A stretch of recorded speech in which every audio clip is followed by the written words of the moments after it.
تنبغيسيان وحبسون وينيا محمد ظاهر أو ضيد المجال ويسقونا دور كلمات هالك لو سجدية. ورحمة الله وبركاته. مرتضى شرفت له مدن إسماعيل يوسف مدن فرحان حسن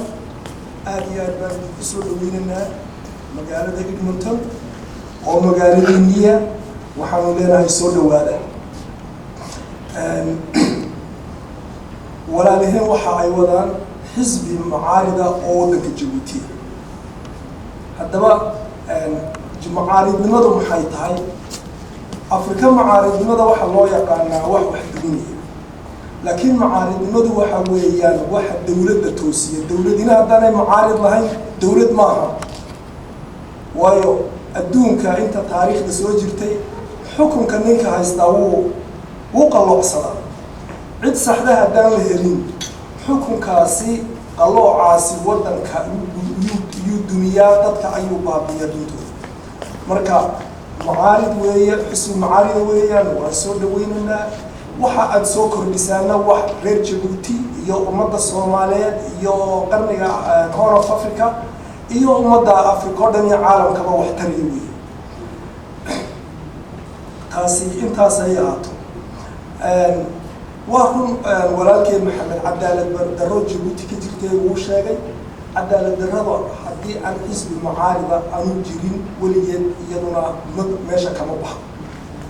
حزبي المعارضة كدول الموسوق سدوه بالدرية وحويانا الدوقف حق دراكو الصعود حتى درنا حق درا سميسوق كلاتر تنت حق درا دي وحو الدنيا كلاتر تنتو إساقون با وينر كان نقرية إساقون با قوليسانية حتى حتى عدسيك كقوليستو فكرة دي سي وبا قوليستو وحبا ما تسوكر لي marka in lagula dagaalamo xaqa iyo wanaaga iyo cadaaladda loo siman yahay ee ummaddu u siman tahay ee qof waliba nafti mas'uul laga dhigo mas'uuliyaduna iyo dimuqraadiyaduna waxa ay leedahay dimuqraadiyaduna mas'uuliyad bay leedahay qofku hadduu dimuqraadiyadda la siiyay ee xeerka u oggolaaday uu mas'uuliyaddeeda lahayn marka qofku isaga dimuqraadiyadda dumanaya marka xisbi u horseeda in dimuqraadiyaddu mataqaana dadka wada gaadha